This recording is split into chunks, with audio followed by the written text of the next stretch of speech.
island is called Spitsbergen. It sits at 78 degrees north latitude, deep inside the Svalbard archipelago, roughly halfway between the Norwegian mainland and the North Pole. In 1945, it was not empty, but it was close. The reindeer population that had once roamed its tundra plateaus and river valleys had been hunted down to near zero by Norwegian and Russian trappers over the previous century. By the end of World War II, wildlife surveys recorded fewer than 200 wild reindeer across the entire island. The Norwegian government decided to intervene. The logic was straightforward. Svalbard reindeer were a native species. The island had supported large herds for thousands of years before hunting pressure collapsed them.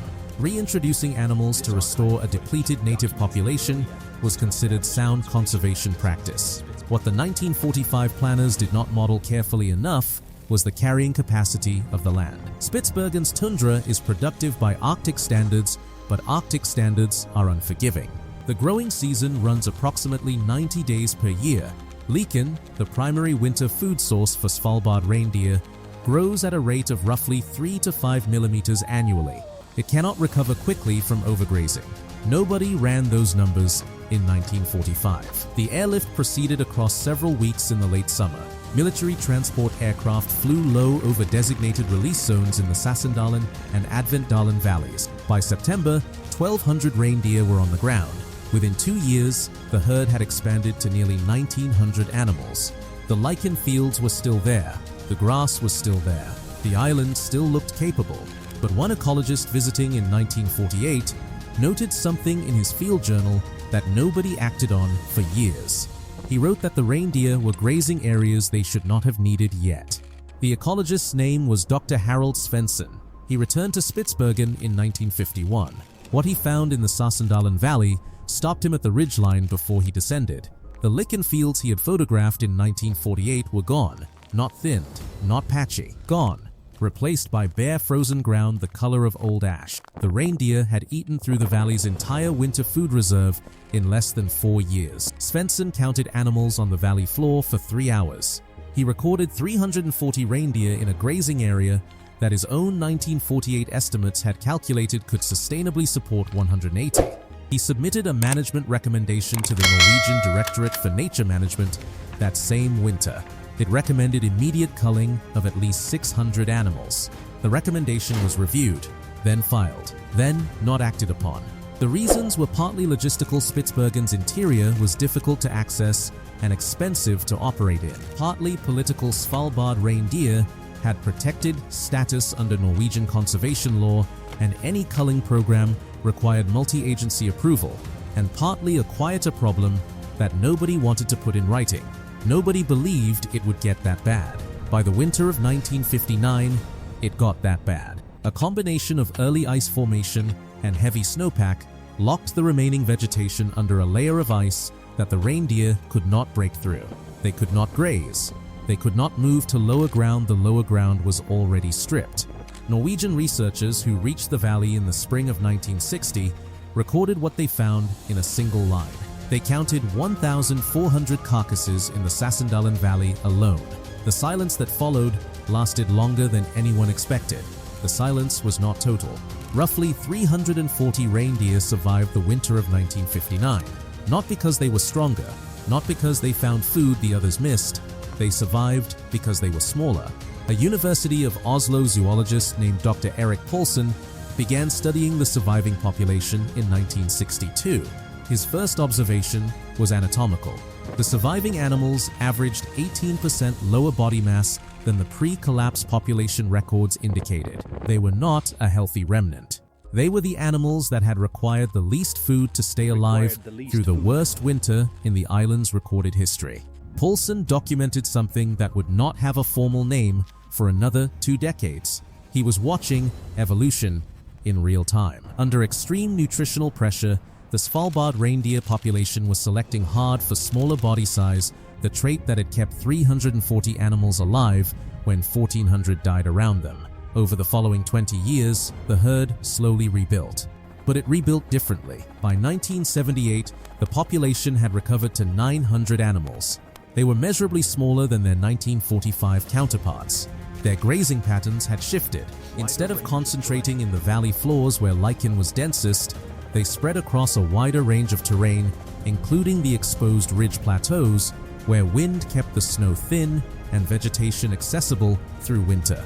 The island was changing the animal, and the animal, in turn, was beginning to change the island. Norwegian wildlife officials conducted a formal survey in 1981. Their report noted improved lichen cover in the upper plateau zones areas that had been ignored by the pre-collapse population and left to recover undisturbed for 2 decades. The report recommended continued monitoring. Then the budget was cut. The Svalbard Reindeer program lost its dedicated research funding in 1984. The last formal population survey was conducted in 1987. It recorded 1,100 animals. Stable, distributed, apparently managing. The survey team flew out. Nobody replaced them. For the next 36 years, Spitsbergen's interior valleys received no systematic wildlife monitoring, no population counts, no vegetation surveys, no camera traps, no ground teams. The island went dark in the scientific record. When a joint research team from the Norwegian Institute for Nature Research and the University Center in Svalbard finally flew back into the Sassendalen Valley in the summer of 2023, they were not expecting to find what the 1987 survey had left behind. They were expecting to find what time does to an unmanaged Arctic ecosystem when nobody is watching. The team leader, a wildlife ecologist named Dr. Jonas Breivik, had studied the 1960 collapse data for his doctoral thesis. He knew exactly what an overgrazed Arctic valley looked like from the air. He had seen the 1960 photographs, the bare ash-colored ground, the carcass lines following the frozen creek beds. When the aircraft banked over the Sassendalen Ridge on the morning of July 14, 2023, Breivik looked down and reached for his radio before the pilot said anything. What was below them matched nothing in the historical record. The valley floor was green, not the thin, fragile green of early Arctic recovery. Deep, continuous, unbroken, lichen fields stretching across the full width of the Sassendalen Valley floor, thick enough that the survey team's boots sank 2 centimeters into the surface with every step. Dr. Breivik knelt at the valley edge and pressed his hand into the moss layer.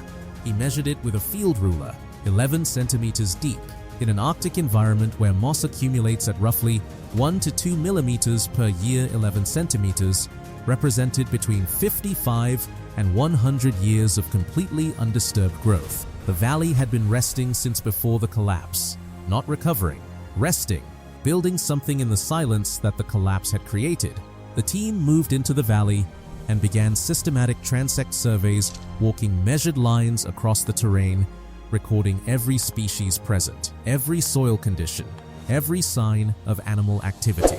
The reindeer were there, not 1,100.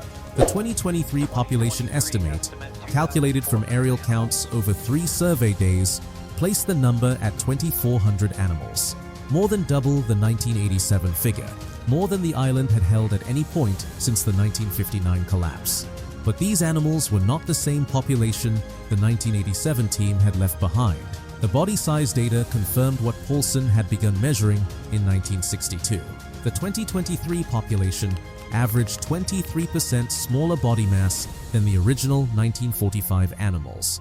They had completed an evolutionary shift in 78 years, a time frame that geneticists later described as among the fastest documented body size adaptations ever recorded in a wild ungulate population. Smaller bodies, lower food requirements, wider ranging behavior, wind-accessed winter grazing. The island had selected for survival, and the animals had answered. But the vegetation data produced the survey's most significant finding. Lichen coverage across the valley systems had recovered to an estimated 84% of pre-1945 baseline levels. In the areas that the reindeer now actively avoided during summer, the steep north-facing slopes, where the 1959 carcasses had been most densely concentrated, lichen coverage had exceeded baseline. It was richer than it had been before the airlift, richer than any point in the island's recorded ecological history. The collapse had created a decades-long rest period that the vegetation had used completely. And then the animal data from the motion cameras installed on the second survey day produced something nobody had prepared for: Arctic foxes. 17 individual animals identified across 4 valley systems, the highest recorded density of Arctic fox on Spitsbergen since Norwegian monitoring began in 1928. They were not there because anyone had introduced them. They were there because the reindeer were there. Reindeer carcasses, natural deaths, wolf predation, winter losses had been feeding fox populations through the silent decades. The foxes had followed the herd into the recovering valleys, and where the foxes moved, the ground-nesting bird populations had shifted too. Barnacle geese, little auks, Arctic terns nesting in densities the 1987 survey had not recorded anywhere on the island. Dr. Breivik spent the 4th survey day sitting at the edge of the largest lichen field writing field notes by hand. He later said he stopped twice to recheck the 1960 collapse photographs on his laptop. He needed to confirm he was looking at the same valley. The coordinates matched exactly. The same creek bed where 4,100 carcasses had been counted in the spring of 1960 was now the most biologically productive section of terrain on the entire island. What the collapse had destroyed in one winter, the silence had rebuilt in 60 years. But buried in the soil core data extracted from the valley center, there was one measurement that reframed everything the survey had found, and it had nothing to do with reindeer. The soil core measured carbon, specifically organic carbon content in the upper 30 centimeters of valley floor soil. In degraded Arctic tundra, that figure typically runs between 2 and 4%. The Sassendalen Valley core returned a reading of 11.3%, nearly 3 times the degraded baseline, nearly double the figure recorded in the healthiest reference tundra sites elsewhere in the Svalbard archipelago. The valley had not just recovered, it had become a carbon sink, quietly pulling atmospheric carbon into the soil layer through 60 years of undisturbed moss and lichen accumulation. Nobody had designed this. Nobody had funded it. Nobody had monitored it or managed it or written an objective for it. It had happened in the silence between a government decision in 1945 and a research flight in 2023. Dr. Breivik submitted the survey findings to the Norwegian Institute for Nature Research in October 2023. The full report ran to 88 pages.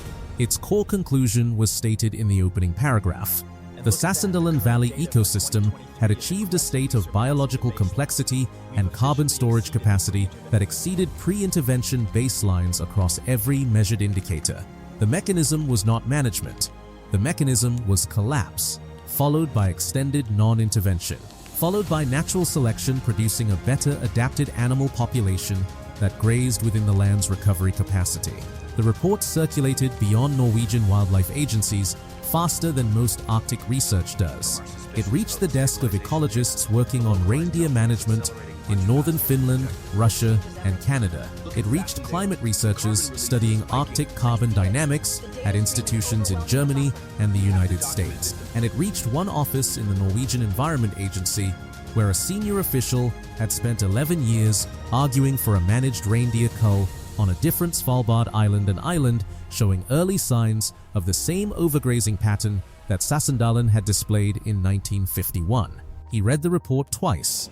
Then, he put the cull proposal back in the drawer, not because the science told him to, because the science told him he might be solving the wrong problem.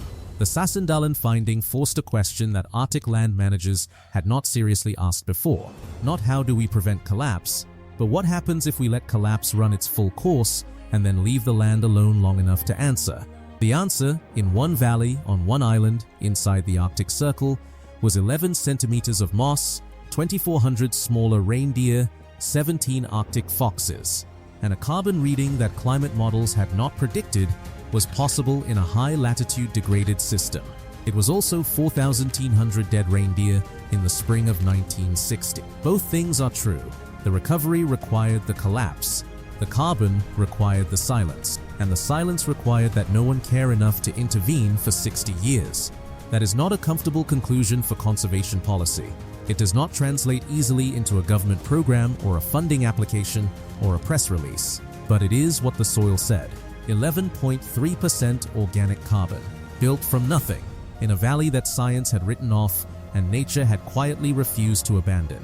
The 1945 airlift was not a success. It was not a failure either. It was the beginning of an experiment that nobody intended to run, and the results came back 78 years later in a soil core the size of a coffee tin. If the places that science forgot are the ones that interest you, this channel keeps looking where the records stop.